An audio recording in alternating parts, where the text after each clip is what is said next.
the LMS Show. Oh my goodness. Lord have mercy. Woo! They let me loose out here. Thank goodness. This is the place you want to be. Sister Uptown Cultural Center. Give Sister Uptown Culture a book to talk.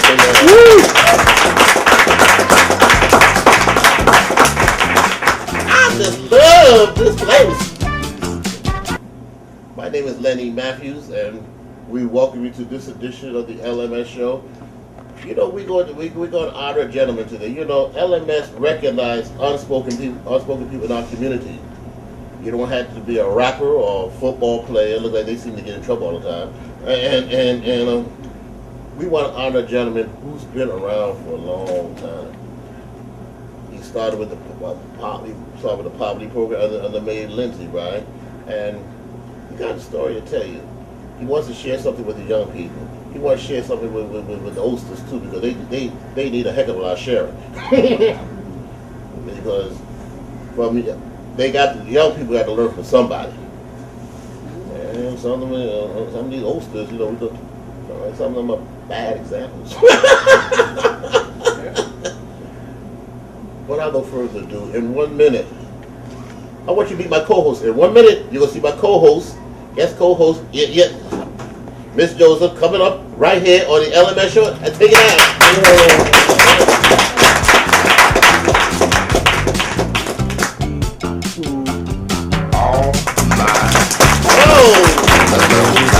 This is my friend here, poet extraordinaire. This sister got it all together. What's your name, my sister? Say it again. Erlyn Joseph. Say it one more time, you don't mind. Erlyn Joseph. Give it up, Erlyn Joseph. Erlyn Joseph, we got an exciting show, huh? Yes, we do. And we have, in a few minutes, we're going to meet the gentleman. Otis Walls going to come on later on, but we're going to meet a gentleman, who knew the late Sam Cooke. Wow. And at one time, he always went into the Soul Stirrers. But Mama was not going to allow that. She said, you are not going. You got education come first.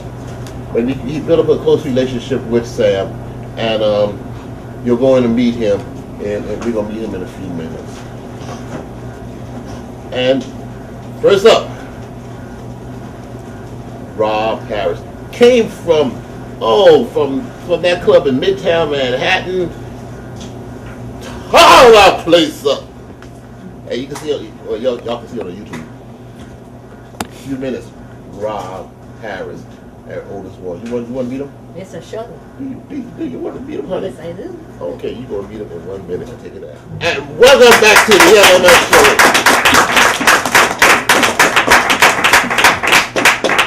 Show. Ladies and gentlemen, I had there's Willie D back there. How you doing, brother? Hey, baby. Well, how you doing, baby? We're going to talk to you later on. This young gentleman knew the late Sam Cooke. And in fact, he was supposed to have with the Soul Stirrers, right? Mm-hmm. Ladies and gentlemen, I want you to meet Rob Harris.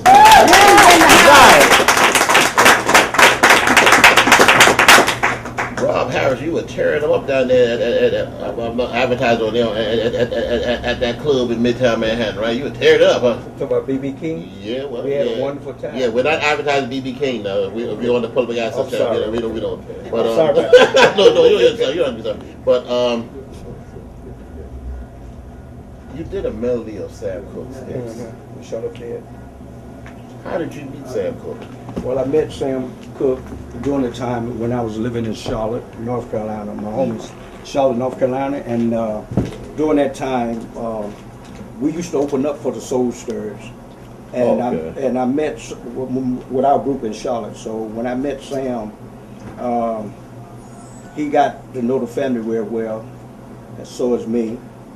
And when he decided to go R&B, rock and roll, he was trying to get me to leave Charlotte to sing with the Soul Stirrers, but my parents wasn't having it. Why? Well, they figured I was too young. I needed my education.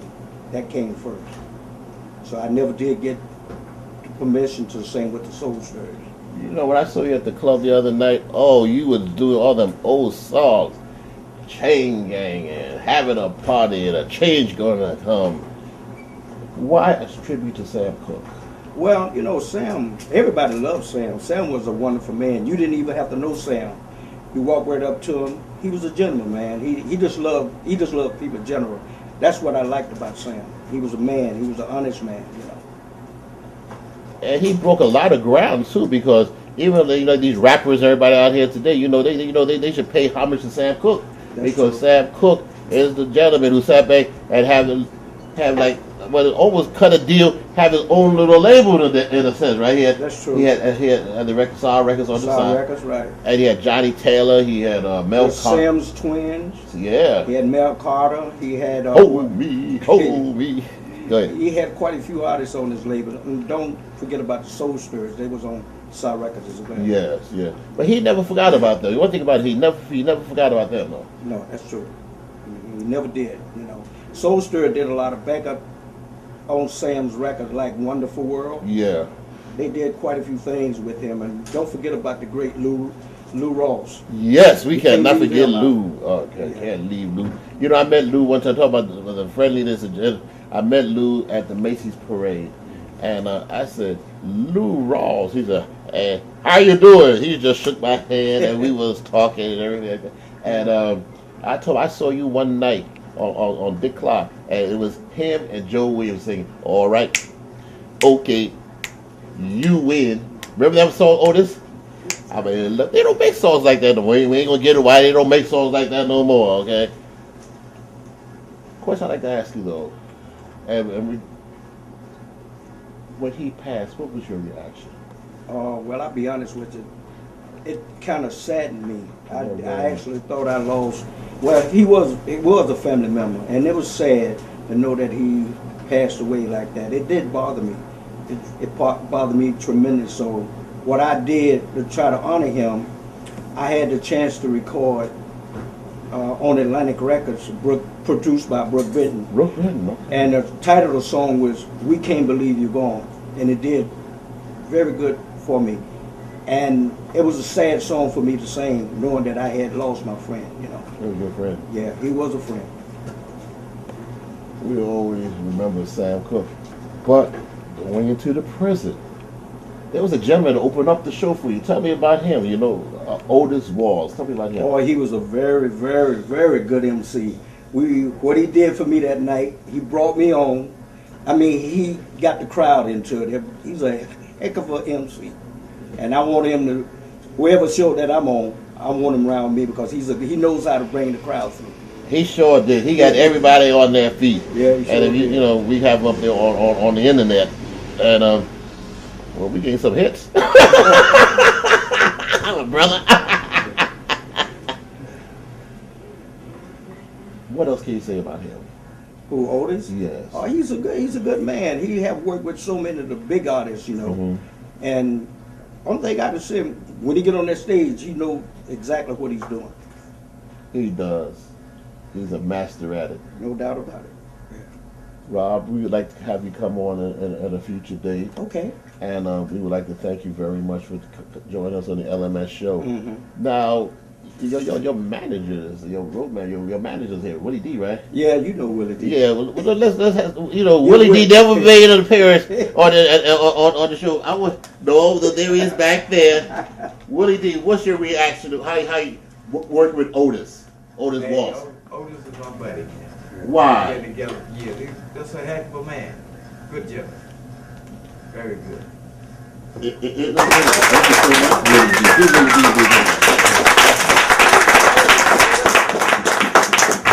Willie D always helps. That's what we're unsung heroes. People you don't hear on the 11 o'clock news. You don't see him on the 6 o'clock news. You don't see him on these other networks. But he's a heck of a good man. No doubt about But it. he's a good manager though too. Oh yeah, he take care of business now. Yeah, I remember one incident. He said that he's gonna clear up. The guy sat back there and ate up my buffalo wings. But I got news for you. We ain't gonna let that happen again. And I had to go down to the Golden Arches and get him out.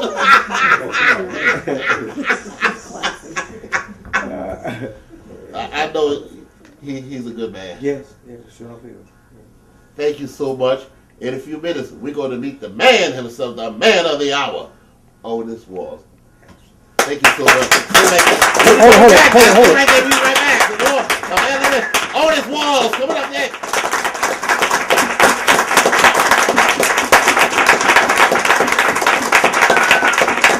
Hi, my name is Lenny Matthews, and you're watching the LMS Show, seen on cable, also too online. You got and all them social networks. Some of them social networks I do not like at all, and I'll tell you which one I don't like too much at all in a minute.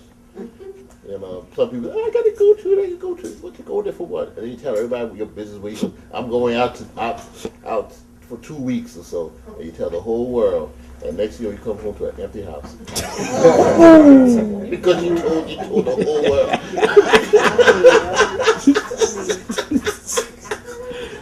You're that lonely? Get a real friend.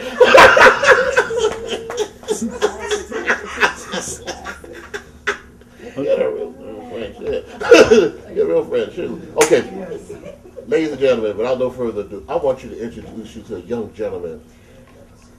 Straight out of Brooklyn. Ride that number 3 train. All right.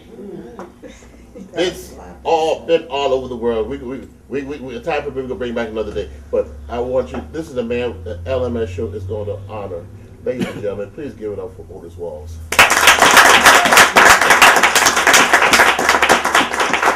Otis Walls, how are you?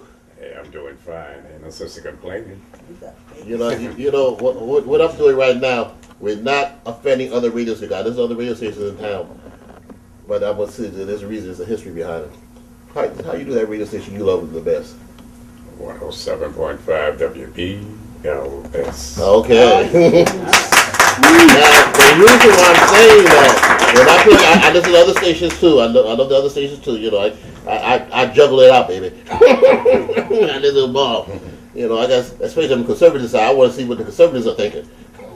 You know, it's very important. You gotta know what the enemy's thinking. Seriously, the reason why I mention that is that the station, we talk about black people, that station has a rich history, though, right? Oh yes, it definitely has a rich history. And, I never worked on this station, but I always did community service.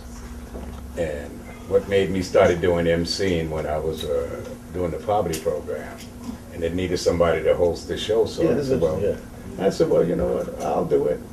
But my main thing doing anything before you start is main thing, I never did involve with drugs, alcohol, crime, and abuse. And also, that's what I deal with kids, you know. Even as a performer, I never touched that stuff. You were a performer, and you say you had friends who touched that stuff too, right? I had been around guys that stick needles in their arms, and they're smoking and they're drinking, and I was right in the middle of it, but I had the willpower not to touch it. That's good. You know? Give them a big hand.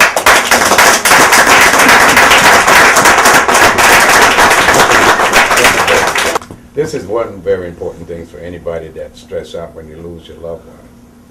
Yes, you lost your loved one. Well, at the age of 12, I was in a fire and I had third-degree burns. I lost 2 brothers, babies in the fire.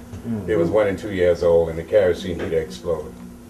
I was in Savannah, Georgia at the particular time. I was young, 12 years old, and the kerosene heater exploded. And the oldest one was in front of the heater, and they found a part of his body, flash of his body, after the fire. The whole block burned down. We the only one did not make it. We suffered. So I lost 2 brothers, and I was able to escape out of the fire, but I can hear them screaming. But I wasn't able to save those boys. It was 2 of my brothers. So that became, I became strong and had the willpower to really get away from all the negative, negative stuff that went through other people's life. Because some people tear us apart and they become to get drinking and alcohol and stuff. Well, you didn't do that. Oh no, I was my own role model and mentor. So ever since the day, at the age of 70 years old. God bless him.